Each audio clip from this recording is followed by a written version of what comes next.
For years after I died, Grandma found my old phone and called Shawn. "Shawn, Emily, it's been 4 whole years, and now you remember to call me? What, your sugar daddy run out of money? No cash, go sell yourself, stop acting pitiful with me. I'm telling you, I don't want to see you, even if you were dead." Grandma, on the other end of the line, was a bit stunned. Her hunched figure looked especially lonely. She held the phone carefully and asked, "Shawn, did you fight with Emily?" "I can't find Emily." After she finished speaking, her cloudy eyes glanced around the empty room, mumbling, "Oh right, Emily died, she's gone. How did I forget again?" Maybe because she was worried about Grandma, I stayed with her after dying. Sadly, Grandma had Alzheimer's and would often forget that I had died. This time, she had another episode, wandered off to the park alone, and forgot the way home. Stubborn Grandma sat on a bench, muttering, "It's okay if I can't find my way home, Emily will definitely come looking for me when she sees I'm not home." Emmy's spirit stayed by her side. Although she wasn't far from home, she couldn't hear me, so I couldn't guide her back. As the sun started to set, I, as a spirit, grew anxious. An almost 80-year-old grandma couldn't survive overnight alone in the park. Fortunately, Grandma seemed to realize this too and got up, seeing fewer and fewer people around. She walked up to someone and asked, "Have you seen my granddaughter Emily?" I knew once Grandma asked someone, after chatting a bit, they'd figure out her situation and likely take her to the police. Once at the police station, Grandma could safely get home. But unfortunately, she asked the wrong person. It was Shawn. Shawn looked at Grandma, his tone containing a hint of impatience. "Where did Emily go? Why are you alone here?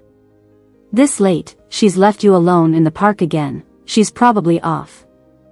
Even though he didn't say the last few words, I knew what he meant. He wanted to say she was off fooling around with another guy. Look at that, even after 4 years of me being dead, his hatred for me hadn't lessened a bit. Grandma didn't understand his implication. Seeing Shawn actually made her happy. "Shawn, you haven't come to our house to eat for a long time. Don't you love Grandma's apple pie? Tomorrow is your birthday, come have some apple pie at our place. You should talk things out. Emily is good at everything, just that she likes to keep things bottled up. When she went out today, she said she was going to buy you a birthday gift and surprise you tomorrow." Turns out, Grandma's memory stayed on that day. Back then, we were still deeply in love, inseparable like all love-struck couples. And his sweetheart hadn't shown up yet. What a pity. Hearing this, Shawn's lips curled up into a sneer. "Grandma, this isn't funny. Emily and I have broken up. You said she went out to buy me a birthday gift, she's probably buying it for someone else." Grandma was stunned. "You broke up? But Emily never told me."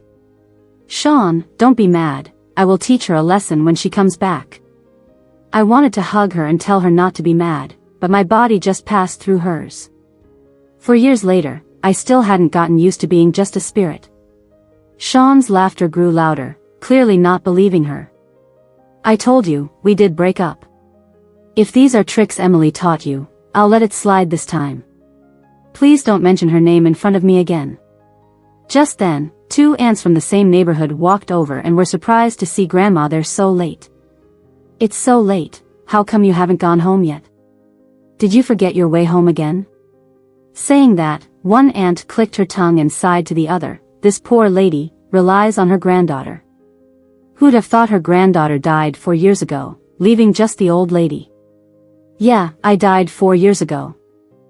I remember that birthday 4 years ago cheerfully. I went out to buy him a gift but saw him at the mall with another woman. Stunned and heartbroken, I left, then received a private message on social media from a stranger. I opened it, and it was a selfie of a girl wearing a white shirt for men, lying on a messy white bed in a hotel.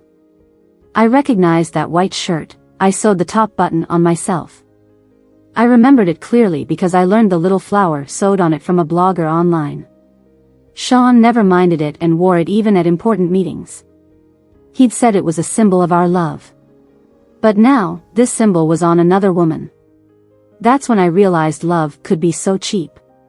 Hearing the aunt's words, Shawn stiffened all over. Various emotions flashed across his face. Finally, in utter disbelief, he asked, "What did you say? Emily died? You're lying to me, right? Emily must have put you up to this. She's always so good at spinning stories." The two aunts were quite shocked, supporting Grandma while muttering, "Who is this guy? He must be crazy, yeah, who'd dare make up lies about someone being dead, that's just cursing them." Grandma seemed to finally remember, her mouth trembled, and she said, "Yes, Emily, she's gone." Shawn stood there dazed, looking a bit ridiculous. And my wandering soul followed the two aunts who supported Grandma, floating back home together. I even felt relieved when Grandma entered the house, thinking thank goodness Shawn didn't follow. Perhaps recalling my death made Grandma very sad. Alone, she sat on the sofa, touching my photo, silently crying with her thin, bony hands. "You tell me, how could Emily, so young, leave before Grandma?" I floated over, wanting to wipe her tears, but failed, crying as I tried to comfort. "Grandma, Emily's not gone, she's right here." "Too bad, Grandma can't hear." The doorbell rang and then Shawn's voice followed, "Grandma, open the door." "It's me, Shawn." I was shocked. "No way, I can't let him in if he comes in and finds my old stuff. I can't even imagine what the consequences would be." Grandma, a bit slow, turned her head slowly at the sound of the doorbell and the shouting. She appeared to be thinking. Shawn's voice came again from outside. "Grandma, just let me in." "Emily, I thought about it calmly just now. How could you be dead? You just want to trick me into coming over. I'm here now, why are you pretending? Open the door now." He shouted and furiously pressed the doorbell. I was angry. His shouting might scare Grandma. He wasn't like this before. Whether it was with me or Grandma, he used to speak softly, afraid to raise his voice even a little. Now, besides pressing the doorbell, he started banging on the door. I clenched my fists, wanting to give him a punch. As a spirit, I went straight through the door. Even when I angrily swung my fists, they just passed through lightly. Since I couldn't teach Shawn a lesson, I got frustrated and even tears welled up. But as a spirit, even crying wasn't as satisfying as it used to be. Angrily shouted at him, "Yes, I lied to you. Just leave, go away. It'd be best if you never came back." While I was throwing my tantrum, I heard a sound inside the house. Fearing for Grandma, I quickly went back inside. Luckily, Grandma was still safely sitting on the chair, though she had dropped a photo frame on the floor. Grandma, like she had just woken up, looked at the photo frame on the floor and bent down to pick it up. She then carefully wiped my photo in the frame. "Got it dirty. Emily liked this photo the most. Good thing it didn't break." Indeed, this was my favorite photo once. Because Shawn took it for me. Really, I wanted to tell Grandma that it wasn't my favorite anymore. My favorite photo now was the one of us together that she kept by her side. After saying that, Grandma, trembling, stood up and put the photo frame back to its original place. She quietly stood there, a smile appearing on her face again. I sniffed, not sure if Grandma's illness was good or bad. See, Grandma's Alzheimer's had been frequent lately. She once again forgot that her Emily was gone. At that moment, the door was inappropriately knocked again. Grandma responded, "Coming, coming." And then, she slowly walked to the entrance. The moment the door opened, Shawn's angry face was still clearly visible. "Where's Emily?" he asked while looking around with his eyes. I knew Shawn was looking for me. Grandma loved cleanliness and often cleaned the house. Since she had got Alzheimer's, sometimes I'd see her cleaning the house twice. The only difference was, even after 4 years, the house still looked the same. "Is it Shawn?" Grandma, after losing her memory, had become even more lovable. She eagerly called Shawn in, "Come in, sit." Emily went out, yes, went out. But where did she go? She said, turning to look out the window, murmuring, "It's dark now, Emily will surely be back soon. This girl never spends the night outside." She says she feels at ease staying by my side at night. Shawn didn't seem interested in what Grandma was saying. Especially after hearing that I had gone out, the mockery in his eyes deepened. He was mocking me from the bottom of his heart. Thankfully, he still had a shred of decency left, didn't say anything too heavy, and just walked towards my room. He was already inside, I couldn't stop him. I might as well hover by his side, seeing what he planned to do next. As the door handle turned, a pink-themed room came into view. Grandma had carefully prepared this for me. Her hands were skillful, even the pink curtains were handmade. I loved it here. After my death, I'd float in now and then, lying there to rest. Sadly, as a spirit, I didn't need sleep nor felt tired. As he walked in, Shawn's gaze fell on the photo frame on the table, a picture of us together. His eyes flashed with surprise but were quickly replaced by mockery. Didn't you already have another man? Why keep this photo? To reminisce how much you deceived me? Emily, the biggest regret of my life was loving you. He said this, ripping the photo album apart, scattering the photos into pieces. Even then, he still felt unsatisfied, angrily throwing the fragments onto the table. I pouted. He betrayed me first, why was he annoyed and angry now? Grandma, with a juice tray, stood at the door, blankly asking, Shawn, what are you doing? Anger made Grandma's steps even firmer. She furiously put the juice on the cabinet. Seeing that Shawn was tearing our photo, she argued, Shawn, you're her boyfriend, how could you do this? Grandma knew Shawn wouldn't have done such a thing before. He used to be so gentle back then.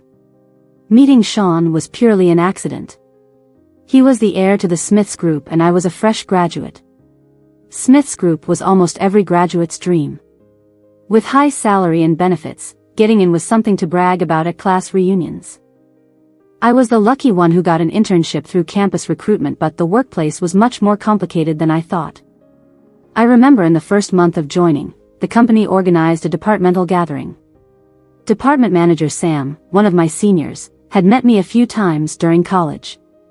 At the gathering, he insisted on having a drink with me and another new girl, claiming the department gathering was especially for us two. He even patted my shoulder, whispering, Emily. I reluctantly drank the 2 glasses. The girl sitting next to me had gone pale. She was clutching a glass of water, looking a bit lost. I sensed something was off, so I whispered to her. She pitifully whispered back that she's allergic to alcohol. The department manager led the charge, holding his glass and declaring that all newcomers had to drink a glass. The girl looked troubled and timidly explained, Sorry Sam, I'm allergic to alcohol. I can't drink. The department manager laughed immediately, I'm allergic to alcohol too, but a little bit is fine Jane, once you're in the real world, you have to learn to drink a little, got it? The others chimed in, making a chaotic scene. I didn't know where I got the courage, but I stood up to drink in her place. Sam, she really can't drink. If it's necessary, I'll drink this glass for her. How about that? So, with everyone cheering, I downed 6 glasses in a row. By the end, I was dizzy and out of it. While I was resting on the couch, I saw Shawn sitting next to me. He was sitting there quietly, looking handsome and cold with his features. Maybe because I drank too much, I brazenly stared at him. He, holding his glass, looked back at me with interest. Our gazes met, and I knew that was the feeling of attraction. Even as I was passing out, I wondered, how could there be such a handsome man?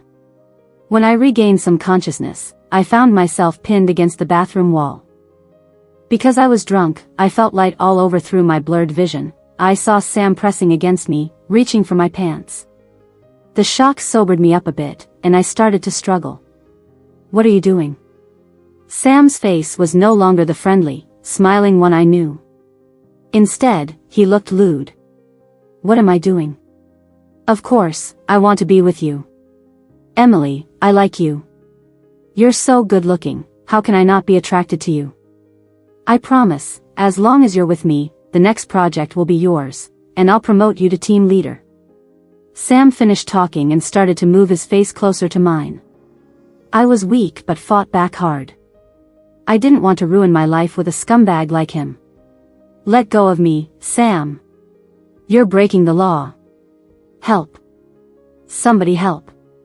My voice was weak, but the noise outside was loud. Just as I was about to threaten to life, the clamoring outside suddenly stopped. Then, the bathroom door was kicked open. A tall, strong figure appeared, and then a heavy punch landed on Sam's face. That person held me tight, taking me away from that hellish place, and that person was Shawn. He was so charming back then. Right now, Shawn had a stern face, coldly watching as Grandma's trembling hands cleaned up the photo debris from the table. Grandma, I'm not her boyfriend. We broke up long ago because she betrayed me. Grandma's body tensed up, taking a while to react. Emily wouldn't betray you. When she talks, 9 out of 10 things she says are about you. She remembers your favorite dishes. Even though she can't cook, she tried her best in the kitchen. Grandma's voice was interrupted by the vibration of Shawn's phone. I glanced at it and saw the name Anne on the screen. His brow furrowed slightly. Though the phone kept vibrating, he didn't answer it right away. I found it ironic. Men really do get tired of the old and crave the new. Once they have it for a while, they get bored. Wasn't he in love with his sweetheart back then?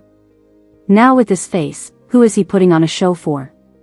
The phone vibrated for a while before stopping, then started again persistently. Shawn opened his mouth as if to say something, but ultimately, he just walked out with the phone in hand. I wondered if they got married, and what they had to talk about. I guess I'm really too bored, wanting to know these things. So I floated out of the room and the house with Shawn. His voice was just as pleasant as before. I used to close my eyes and lean in his arms, listening to his magnetic voice resonating in my ear. Turns out he can be so gentle to someone else too. A voice came from the other end of the call. Shawn, why aren't you here yet? Shawn responded instantly, I know, I'm on my way. Indeed, he loved her. Just like before, one call from Anne and he'd be there. After hanging up, I saw him hesitate at the doorway. Grandma sat on the stool, still puzzled about why I broke up with Shawn, whom I loved so much. Looking somewhat sad, Shawn just glanced at her and then closed the door, heading towards the elevator. When he reached the elevator, I was going to go back to accompany Grandma, but I saw him take something out of his pocket. Wasn't that my phone in his hand? That damn thief. When did he steal my phone? I lunged at him in anger, but of course, I passed right through his body. The elevator door opened, and he walked in. I furiously sat on his shoulder and yelled, Shawn, I can't believe you have this habit. This is theft. You could get arrested, you know. I advise you to return it now, or I'll curse you non-stop. Do you even understand you're a thief? No matter how much I screamed, he couldn't hear me. Instead, I pocketed the phone, acting like nothing happened, and left the complex, getting into the Maybach parked outside. The contents of the phone were what worried me the most. Although I didn't want to see the two of them cozying up, I had no choice but to get in the car. But the destination wasn't his home, it was a hotel. Seeing the familiar place made something inside me awaken, and it hurt deeply. Why here? Why did they have to date at the hotel we once stayed at? And it's the same place where he proposed to me back then. As I watched him get out of the car, I loudly questioned, Shawn, are you disgusted by this? Can't you two find another place? It wasn't until I followed him inside that I realized they weren't on a date, they were getting engaged. Anne, wearing a light blue mermaid dress, looked like a princess out of a fairy tale. See, fairy tales are full of lies, princes and princesses are always a pair. And greeted him cheerfully. Shawn, where did you go? I couldn't find you anywhere. In front of me, Anne's eyes curved into a smile, and her voice was soft and sweet, completely different from how she used to talk to me. Saying this, she reached out to hold Shawn's arm. He thought, after so many years and now being a ghost, I would be over it. But seeing Anne's intimate gesture still filled me with disgust. I wasn't sure if Shawn did it on purpose, but he avoided her hand just as she reached out, moving towards his mother instead. Anne's hand missed, and her eyes briefly flashed with annoyance before she quickly withdrew. Suddenly, she looked in my direction, whispering through gritted teeth, "Emily, you damned woman, why are you still haunting me after all these years?" I was stunned. Couldn't see me? I waved my hand in front of her face, relieved when she didn't react. And took a deep breath, adjusted her expression, plastered a smile back on, and turned to Shawn's parents. Shawn. Shawn, however, turned back and said calmly, "The guests aren't all here yet. I'm going to the restroom. You stay here with Mom and Dad." The term Mom and Dad made Anne's eyes crinkle with joy. She replied softly, "Okay." I couldn't care about what Anne was saying to Shawn's parents because I noticed Shawn gripping a phone, quickly walking to the restroom. He wasn't going to the restroom. He had another agenda. Sure enough, Shawn went to a corner of the hallway, took out my phone, and pressed the power button. My heart started pounding. Knowing I couldn't snatch the phone away, I clenched my fists, eyes fixed on his actions. Soon, the phone's screen lit up. Just as I tensed, the screen flickered and went dark. He tried again, but the phone wouldn't turn on. Well, it had been over a year since Grandma last charged it. It might have even broken after the screen flickered just now. However, Shawn pulled out his own phone and dialed a number. "Leo, come out for a sec." Leo, his assistant, quickly arrived after the call. Shawn handed him my phone. "Get someone to fix this, the sooner the better. And also, look into Emily's whereabouts." Leo accepted the phone, a flash of puzzlement in his eyes, but nodded. 4 years. It took him 4 whole years to finally look into my whereabouts, only for me to already be dead. I started to wonder, upon learning I had died, would he be happy? After all, the woman he loathed, the one he never wanted to see, had vanished from this world. Soon, Shawn was called back by his mother. The hotel was filled with guests, all there to witness their happiness. I had envisioned this scene once, but in the end, I never got to experience it. The host called Shawn to the stage to give a speech, and I floated in front of him, moving back and forth. His brow remained furrowed, and I leaned into his ear, asking, "Shawn, now that you have what you wanted, what's there to be unhappy about?" Shawn couldn't hear me, but his gaze stayed fixed on the entrance. I looked in the same direction but couldn't understand what he was waiting for. Was he waiting for Leo to tell him that I was dead? Even if he learned that, what difference would it make? The host suddenly placed the microphone in front of Shawn, smiling, "Mr. Shawn, do you wish today was your wedding day with Miss Anne?" The room fell silent, with everyone staring at Shawn, and I also focused my gaze on him. His lips moved as he looked at Anne, about to speak when his phone vibrated again. "Sorry, let me take this call." The call connected, and I floated closer to him, hearing Leo's voice on the phone. "Shawn, Emily might have died 4 years ago. There was a sea accident back then with evidence suggesting the car owner was likely Emily. The police searched for half a month without success because Emily's only relative was her elderly grandmother." Leo's voice was low, heard only by me and Shawn. I saw Shawn's face turn ashen, his hand trembling as he ended the call and opened the message Leo had sent. It detailed the news of my sea accident from 4 years ago. Though indirect, anyone paying attention to the date of my disappearance could guess it was May. Moved closer, trying to blow his hair up, tauntingly saying, "See, they say I'm dead, and you still don't believe it? Shawn, you're just like before, never believing anything I say." As soon as I finished speaking, Shawn spit out a mouthful of blood. The red blood stained the red carpet and vanished quickly. Panic spread among the people, and was stunned. Just after vomiting blood, Shawn collapsed straight down. "Shawn!" I screamed, rushing to catch him, but his body passed through me and hit the ground. The scene erupted in chaos. Shawn's parents were shocked. A few people quickly gathered and carried Shawn to the car, heading to the hospital. I didn't know what to do next, so I floated into the car. I crouched on Shawn's chest, staring at him. "Shawn, didn't you say that even if I died, you wouldn't take another look at me?" When Shawn woke up again, I was floating around the room out of boredom. VIP hospital rooms are different from regular ones. The space is big. I could even do a few somersaults in there. Seeing Shawn awake, his parents rushed in, and came along too. Shawn's mom asked with concern. Shawn, what's wrong? Have you been working too hard lately? Shawn smiled a bit. Mom, I'm fine. Can you all leave? I want to sleep alone for a while. Anne seemed like she wanted to say something but ended up leaving with Shawn's parents. The room became quiet again. Shawn suddenly threw off his blanket and slowly walked to the bathroom. I wanted to follow, but felt it was inappropriate. Then I heard some strange noises from the bathroom. Curiosity got the better of me, so I went in. I saw Shawn crying, his eyes red. No matter how much he tried to hold back, tears just kept coming. Eventually, he started dry heaving. I knew that feeling.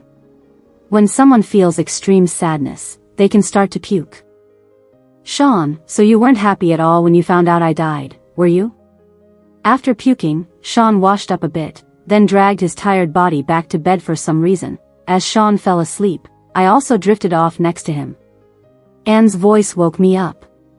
She was still using that harmless tone, asking about Shawn's well-being. Shawn replied lazily, and soon Leo came in too. Seeing Leo, Shawn asked, "Take me to the place where it happened. Also, make arrangements. I want to know what really happened with the accident back then." Anne's expression flickered with panic when she heard that. Though it was just for a moment, I caught it. The details about my death by falling into the sea had become fuzzy in my memory. Maybe it's because I'm just a soul now. Even memories with Shawn have only started to return recently. When Shawn and Leo left, I saw Anne making a hurried phone call. She looked so strange, so I floated after her. "Did you handle what I asked you to? I know it's been 4 years, but you know once Shawn starts investigating, he's bound to find out. Are you sure there were no loose ends? Then what is going on now? I've tried to block any news that might let him know that damn woman is dead, but he still found out."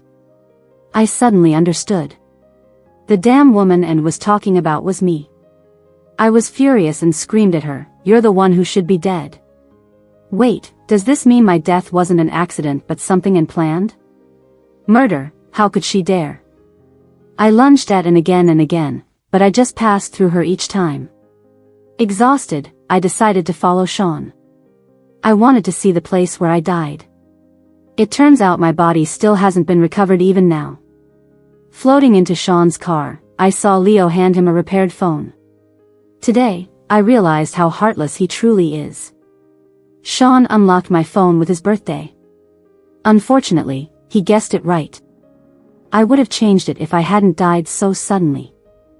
He quickly saw the messages on my social app, saw Anne's taunting, and the photos she sent May floated in front of him, shouting, "Scumbag, do you see it now? You betrayed me, not the other way around." Shawn's hands trembled after reading the messages. He closed his eyes and asked in pain, "Emily, why didn't you tell me back then? It's all my fault." I did ask him back then. The day after Anne sent me those photos, I went to his office and asked, "Shawn, did you sleep with Anne?" But Shawn coldly laughed and said, "So what if I did?" "Emily, what do you mean to me? Why should I report everything to you? Don't think I don't know what you've done behind my back. Listen, Emily, Shawn, never loved you." Yesterday, he was still saying he loved me, and today he was holding another woman, denying everything. I stood there, dumbfounded, not believing my ears. Later, Anne sneered at me, saying, "Emily, let me tell you the truth, you're just a stand-in for Shawn's feelings. Now that I'm back, you should get lost." I remembered just days ago, he held me in his arms and said proudly, "Emily, you were so restless last night. Now I'm yours. You have to take responsibility for me." Now that I think about it, we did have some sweet moments. The car soon arrived at the destination. Shawn got out, went to the trunk, and took out a diving suit. Leo was shocked by his actions. Before he could speak, Shawn had already found a spot and jumped into the sea. I jumped in after him. The water was deep, and the further we went down, the darker it got. Even though I'm a soul now, I still felt a bit scared. Shawn stayed underwater for a long time.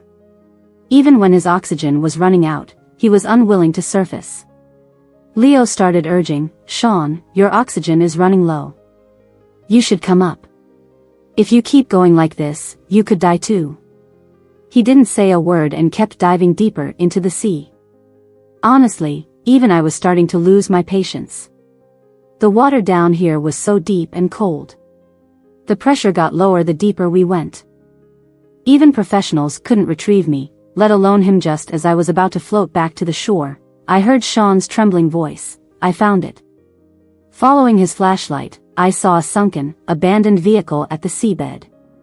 Seaweed had wrapped around it, and the intense pressure had shattered the glass, turning the interior into a fish playground. At that moment, there I was, just a skeleton.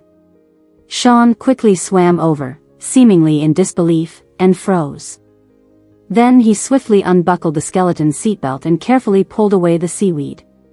When he saw the ring on the skeleton's finger, he choked out, "Emily." How ironic. That ring was the one he proposed to me with, and now we meet again in such a way. The oxygen warning beeped. I started to panic, urging him to leave quickly, but Shawn clearly couldn't manage with the limited oxygen. He gently embraced the skeletal remains, whispering, "Emily, I'm sorry for making you wait so long." Shawn was saved by Leo. Even when brought to shore unconscious, he held tight to my skeletal remains. Shawn stayed unconscious for 2 full days. When he finally opened his eyes, the first thing he did was look for me.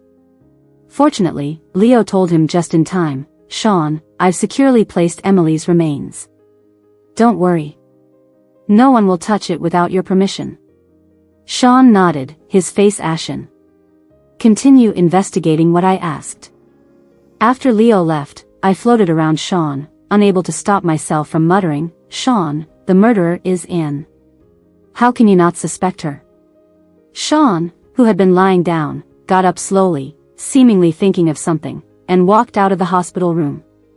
There weren't many people on this VIP floor. As soon as he stepped out, he heard Anne talking on the phone. "If he finds out, I'll be done for, and you won't survive either. All those involved with that woman have been taken care of." I knew Anne's good days were numbered. Indeed, the next second, I saw Shawn, eyes blood red, approach Anne like he was ready to devour her. Seeing Shawn like that, and recalling the recent phone call, and seemed scared too. She timidly called out, "Shawn." As soon as she spoke, Shawn lunged at her, grabbing her throat and pinning her against the wall. "Why did you harm Emily? Why deceive me? Why deceive her? We had nothing. Anne, I trusted you, and now I want to kill you." Shawn's grip grew tighter, and Anne's face grew paler, as though she was suffocating. I was stunned. What did Shawn say? They had nothing? I didn't believe it. If they truly had nothing, why didn't he explain when I confronted him? Why entangle with Anne while having me? Watching the scene coldly, for a moment, I hoped Shawn would strangle her. Leo rushed over, prying Shawn's hands off Anne, who gasped for air. "Shawn, you can't do this. Emily died unjustly. If you kill the culprit now, she'd get off easy." Shawn's body stiffened. Anne, finally able to breathe, collapsed to the ground, coughing violently. When she finished, she tearfully and pitifully pleaded, "Shawn, I'm sorry. Please forgive me. I was blinded by love. I didn't want anyone to take you away." Shawn gritted his teeth, hissing, "Get lost. I never want to see your disgusting face again." And stood there, stunned, staring at the man she had loved for years. "I'll have Leo gather all evidence of your wrongdoing. You'll spend the rest of your life in prison. Get out." Terrified, and scrambled away. I thought I'd be furious, but seeing Shawn's red eyes, I was suddenly at peace. Sitting beside him, I rambled on. "Why do you look like you're about to cry?" "I didn't cry. Do you know? There are so many places I haven't seen." As I spoke, Shawn interrupted, "You can leave. Do what I asked. Hire the best lawyer. I don't care what it costs, I want Anne to rot in prison." Leo nodded and left. Shawn chuckled bitterly, his eyes red. "Emily, I'm sorry. I misunderstood you. You said and wasn't a good person. I should have believed you. While Shawn was hospitalized, I went home to visit Grandma. She seemed okay. A few toothless elderly women from the community gathered at home, chatting happily. Whenever they mentioned their grandchildren, everyone fell silent. But Grandma, having forgotten everything, proudly talked about her excellent granddaughter and handsome grandson-in-law. I think it's good that Grandma remembers things this way. When I returned to the hospital, Shawn was packing. He left his phone on the bedside table, shed his valuables, and with my phone and a mysterious letter, he snuck to the second-floor basement garage. Uncertain of his plans, I felt uneasy. He sat in the driver's seat, expressionless, and I hurried into the passenger seat. Shawn, where are you going? Why leave your phone and belongings? I shouted, but he couldn't hear. He just floored the gas pedal and sped off. I'm a bit panicky, watching wide-eyed as he floors the gas pedal and speeds toward the coastal highway. Even though the car stereo is playing my favorite songs, it can't calm my anxiety. This stupid man, is he planning to die with me? Just when I thought Shawn was going to drive into the ocean, he stopped the car. I patted my no longer beating chest and let out a long sigh of relief. That scared me to death. I thought you were going to jump into the sea. Shawn closed his eyes, took a deep breath, and then pulled out a lighter to set fire to the envelope that had been sitting on the passenger seat. Emily, I'm sorry. Emily, are you here? If there are really souls in this world, please, you must accept my letter. As the flames started to rise slowly, a letter appeared in my hands, addressed to Emily. Emily, I'm so sorry for speaking to you this way, but Emily, I don't know what else to do. I'm so foolish. You've been gone for 4 years, and I thought you were still alive. I was blind to see that and easily deceived me with a few badly photoshopped pictures. I didn't know she sent you those kinds of photos and messages behind my back. Emily, I swear, I've never touched her. From beginning to end, it's always been you. And you were never anyone's replacement, much less hers. You were just you. I remember you once asked me why I chose you and when I started falling for you. I'll tell you now. It was at that party. You were in trouble yourself but still protected others. It was so stupid and cute, and that's when I fell for you. Did you know, Emily, I saw your account on your phone, the one where you recorded every little detail about us? It had our first date, our first kiss, and even our first time. Emily, Grandma was right, you're a kind and thoughtful girl, and I let you down. I saw your last message on social media, Shawn, if I really die, will you die with me? Now I can tell you, I can. Emily, wait for me, okay? The diary on that account really was mine, everything set to my eyes, only those few hundred words. I read them over and over. Before I knew it, I heard the sound of Shawn's foot on the gas pedal. The Maybach's nose faced the sea, and with Shawn flooring the pedal, I knew exactly what he intended to do. Shawn, are you crazy? I don't want you to die with me. You stay alive, live well, you hear me?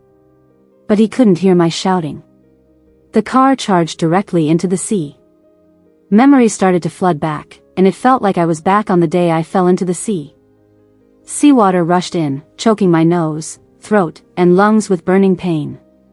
Dying isn't scary, the process of dying is. Watching the water gradually swallow the Maybach, I jumped into the sea without hesitation. Even though I knew that diving in wouldn't help. But I still did it, watching Shawn slowly sink with his eyes closed. I swam into the car, looking at his closed eyes. The man in front of me, with his defined features and handsome face, was the one I once loved deeply, but now, he was also going to die. The ocean is so deep, I sank down with Shawn. Just when I was feeling overwhelmed with sorrow, I heard a voice behind me, Emily, is that really you? I turned around and saw Shawn floating outside the car window. Realizing that there was another Shawn inside, I understood that the one outside was his soul. Yes, it's me. Shawn looked at me joyfully. He asked, Emily, can you take me with you? Take him? Of course not. I shook my head, no, you can't die, Shawn. You have to hold on, they'll come to save you soon. Shawn, I'm already dead. I can't take care of Grandma anymore. If you can live, will you help take care of her for me? She's my only concern left in this world." Saying that, I paused for a moment. It seemed like besides Grandma, I was also forgetting someone. Someone very important to me. But who could it be? I couldn't remember at all. Shawn let out a bitter smile and asked, "What about me?" "You?" "Shawn, you'll find people who love you, and whom you love, and start over with your life then." I heard some noise. A while later, the Maybach was being lifted by something.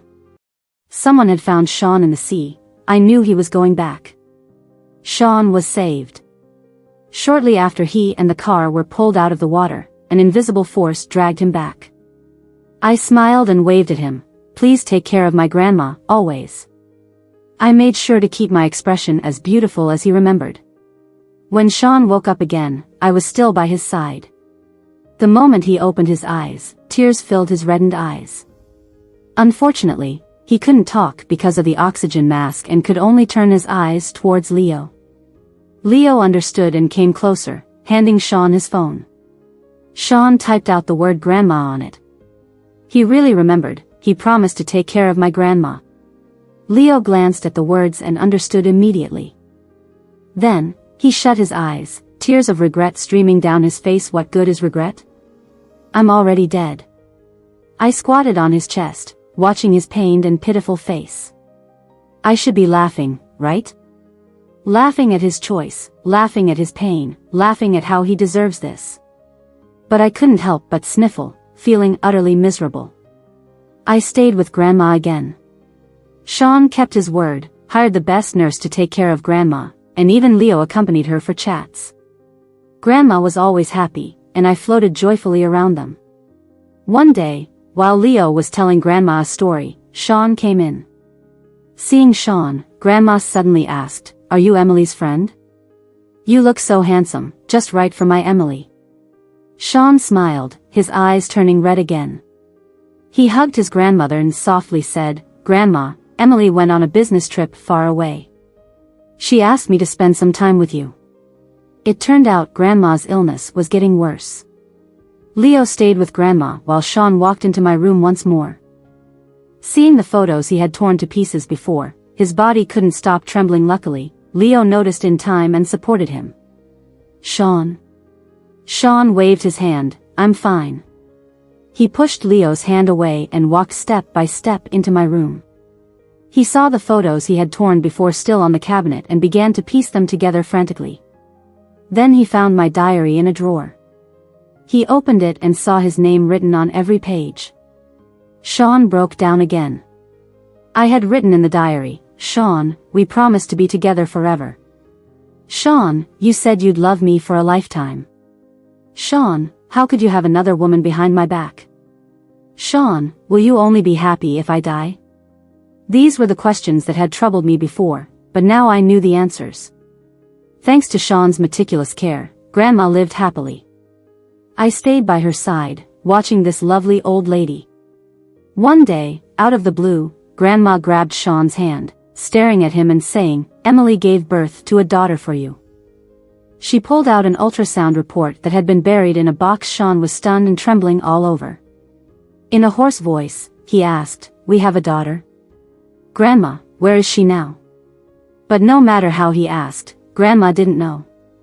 And in that moment, my mind buzzed. I remembered the most important person I had forgotten, besides Grandma, our daughter. On his birthday, I was going to give him a gift and tell him I was pregnant. But the very next day, we broke up. I didn't originally want to keep the child, but thinking of that little life, I gritted my teeth and gave birth.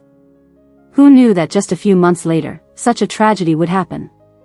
After I died, Grandma fell seriously ill. The elderly woman with a baby couldn't manage to take care of her. In the end, the community decided to send the baby to an orphanage.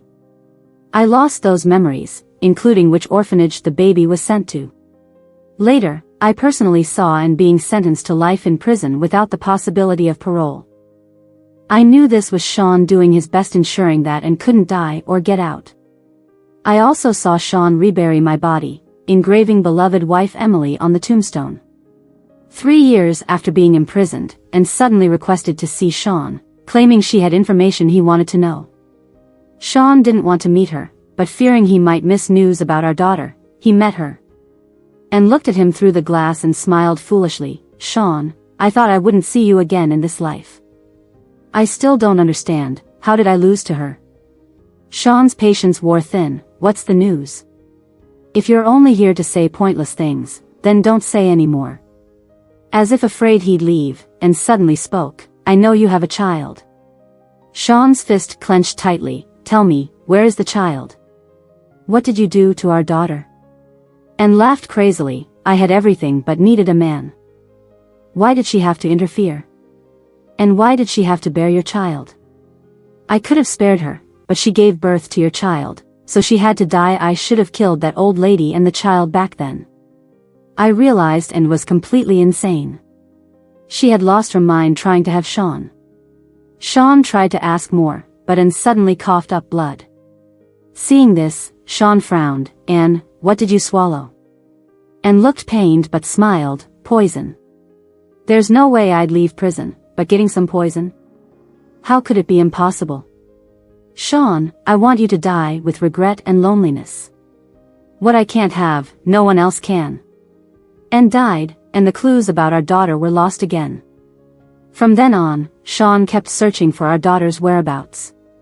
But as if fate was playing a cruel joke, even by the time Grandma passed away peacefully at 98, he hadn't found her.